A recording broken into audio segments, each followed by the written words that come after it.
loves, and welcome back to my channel. Welcome to a room that I normally never film in. Hello, it is my bedroom. The reason we're filming here today is that it is a very stormy day. Hurricane Debbie has landed in Florida, so my apartment is just very dark, and the room that's getting the best light right now is my bedroom. So we're gonna film in my bedroom and we're gonna ignore cinematic mode, trying to blur my baby hairs into the background. But as we are approaching fall, I know it's August, but it's mid-August as you're watching here, and that's practically fall in my mind. Okay, listen, Michael's and TJ Maxx and Marshall's and all the home stores have had their Halloween stuff out since last month, so I'm giving myself full permission to officially celebrate Halloween, hence me wearing my haunted library shirt. But besties, I am back with a video that I feel like I haven't done in a while, and that is a recommendations video slash a fall TBR. These are the books that are on my radar this fall. All of these books sound super interesting to me. I have 10 books that are on my radar for this fall across a variety of subgenres, so let's get on into it. First one is William. Now, one of my favorite, you know those like Disney movies they would do in the middle of the night that's like, we're gonna watch a Disney Channel movie? That is Smart House. And what if Smart House is even scarier than what it was?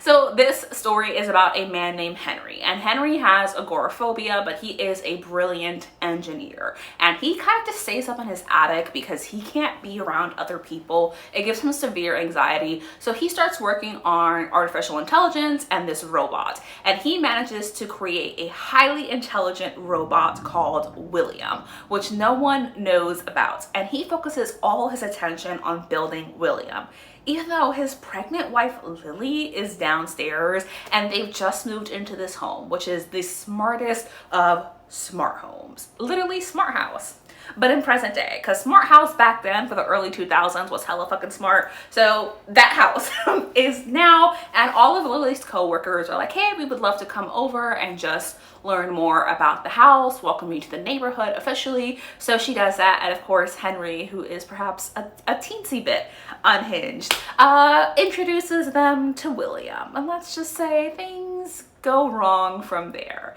This is a horror, and I love haunted house stories, but this is such a unique premise because haunted house, but it's actually haunted by artificial intelligence. So I'm very curious to see what William gets up to. Then I have a middle grade, because I do enjoy middle grade horror, and this one is featuring a Black autistic young girl. So this is The Lovely Below, and in this story we are following Eva, whose mother has a job that requires their family to move around a lot, and she's used to that, even though it's difficult for her each and every time. And she gets enrolled into a new school called Belife Academy, and almost right away she's like, this place is weird. She is very off-put by what is going on. The teachers are strange, and there are ghosts. Like, she can kind of see and communicate with these spirits, and there is this story of what happened, why are these ghosts here, and she eventually learns that 50 years ago, there was a collapse, and this collapse actually led to the death of an entire classroom.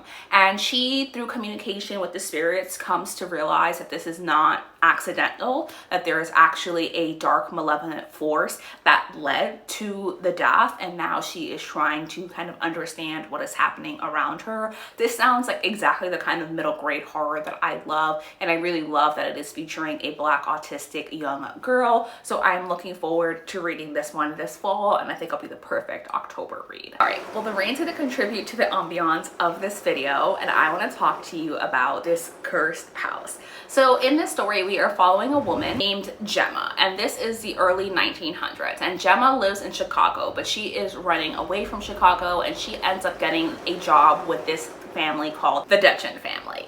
And the Dutchin family, she thinks she's just going there to help them out, but when she goes, she realizes this is actually a Black family cast as a white family, and they very much look down on Gemma because she has dark brown skin.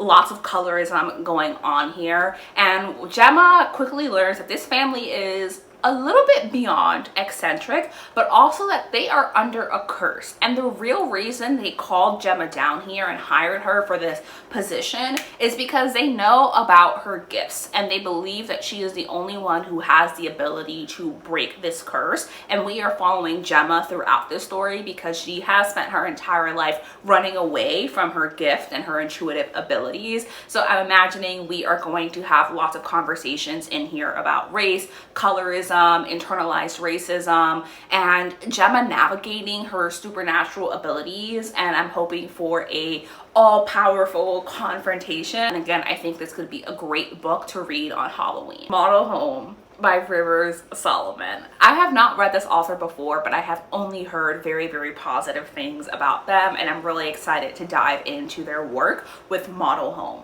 Model Home is the story of this family, this upper middle class Black family who lives on the outskirts of Dallas in a neighborhood that is predominantly white. And back then they were the first Black family to move into this neighborhood. And while their neighbors were kind up front, very, very quickly they realize that their home is terrible. They start to experience really, really awful things, really bad trauma, and a lot of kind of supernatural elements going on. But their parents were very much determined to stay put in that house no matter what, forcing them and their 3 daughters to stay in this home for the entirety of their childhood. And as soon as all 3 girls could move out, they do, and they get as far away as possible. However, their parents pass away and they are forced to come back to that home, confront their past, and confront everything that happens. And as they encounter the things that terrified them as children again, they realize that their parents' death certainly was not natural, but they're questioning if it was supernatural. What exactly was going on? And it is a Rivers Solomon story, so this is a deep exploration of racism and segregation in the deep south of the US. I'm really looking forward to reading this one, and I think I'm going to vlog this one, so you can look forward to hearing my thoughts when I pick this book up. This is a book I heard about on someone's sprints, I think. This is Woodworm, which is a translated story that generally sounds so intriguing. In this story, we are following 2 women who live in this house that was built by a quote-unquote hustler who built the home as a means of controlling his wife. And there is a strong legacy of trauma and pain and just a lot of sadness in that home. And even so many decades later, these 2 women are unable to leave this house. And because of all of the lore and legends around this home and just the women being isolated on their own, a lot of the town seems to believe that they are witches because of what happens in that house. However, this isn't true, but when a young boy disappears, the town kind of turns on them and looks to them as the explanation for what happened to this little boy, and they end up having to team up with the spirits of the home to figure out what happened to this child and to try to help in the way that they can. I know this is going to be a much deeper conversation about generational trauma, family legacy, and the things that metaphorically haunt us,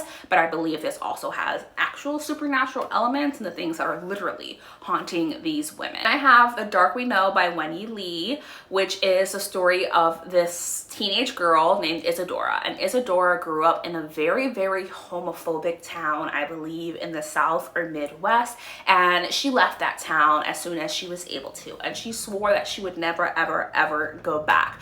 She has a lot of really terrible memories in there, not only surrounding her coming out, but also her alcoholic and abusive father. So as soon as she is able to leave, she does. However, her father passes away, and to her surprise, he leaves her an inheritance. But in order to claim this inheritance, she has to go back to this town, which holds so many traumatic and painful memories for her. Despite all of this, she goes back for financial reasons. She does in fact need this money in order to survive. And when she goes back, she is confronting not only these painful memories, but also the people of this town. And there is a boy who is the son of a local psychic medium who approaches her. And when Isadora was in this town, this teenage girl, who I believe was her friend in one way or another, actually died. And the son of the psychic medium comes to her and says, hey, this is what actually happened to this girl. Her spirit is communicating with me, and there is actually this very dark, malevolent force in this graveyard,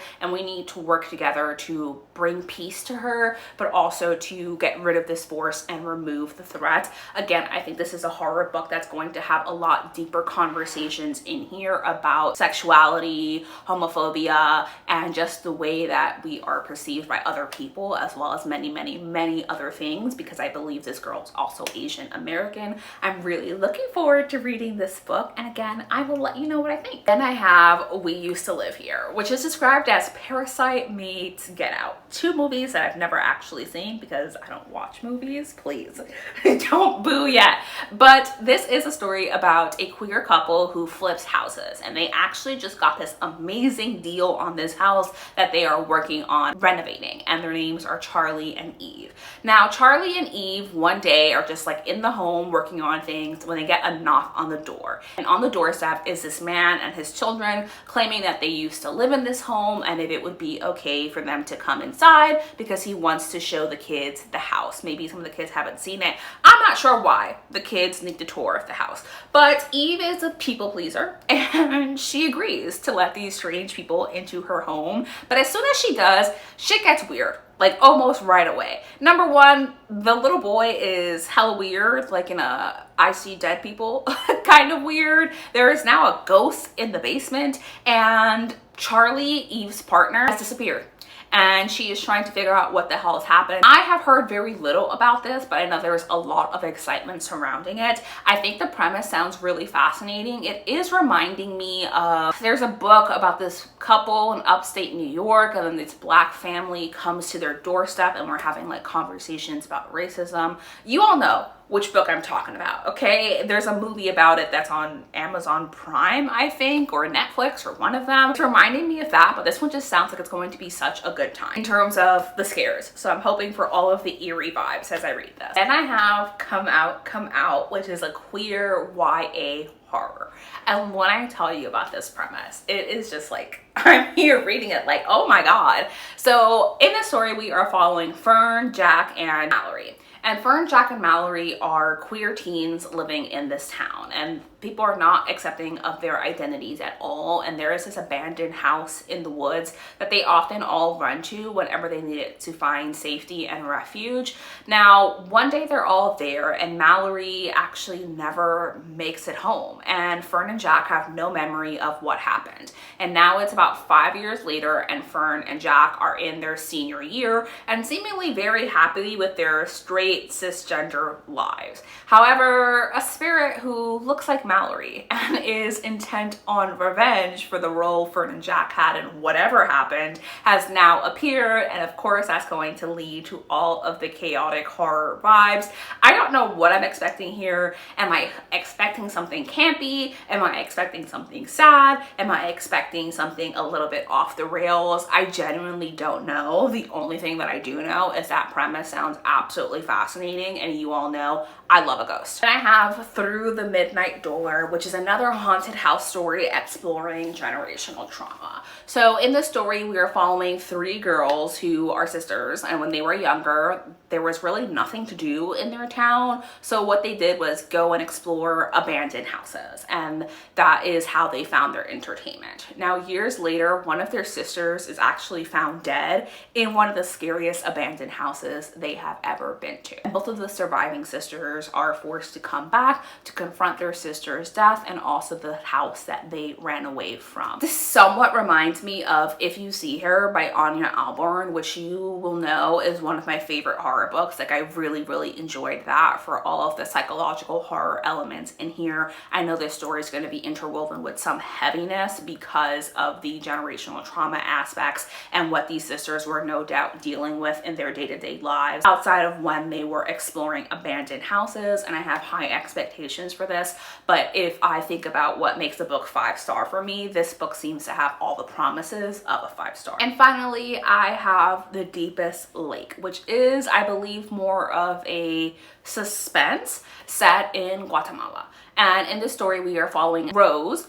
who had a 20-year-old daughter named Jules. And Jules was an aspiring writer and artist. She attended this retreat. However, Jules then died, and Rose has been waiting 3 months to find out more about her daughter's death and exactly what happened. Jules, her daughter, was deeply afraid of water. Yet for some reason she was swimming alone in Central America's deepest lake. Why? And then several days before, she had completely stopped texting her mother, which is completely out of character. Now, it has been many, many, many months for Rose, and she has still not had any explanation for what happened to her daughter. Grief-stricken and desperate for answers, she signs up for this retreat herself, this memoir writing retreat herself, to investigate the circumstances of her daughter's death. However, when Rose arrives, she realized that the woman who is leading this workshop, who was her daughter's writing hero, is weird.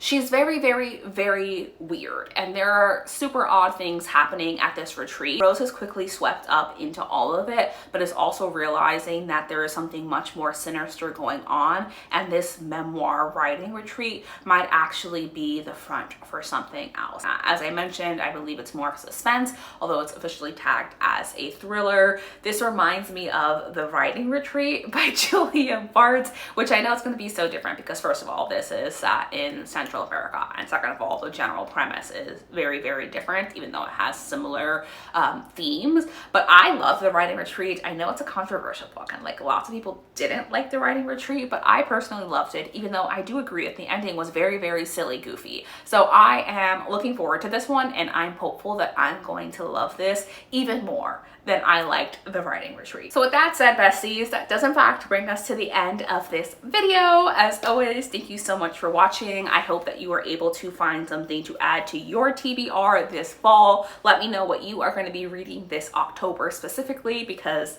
your girl is an October baby and she happens to love Halloween. So I do in fact want to know. As always, thank you so much for watching. Please subscribe before you head on out, and I will see you in my next video. Bye!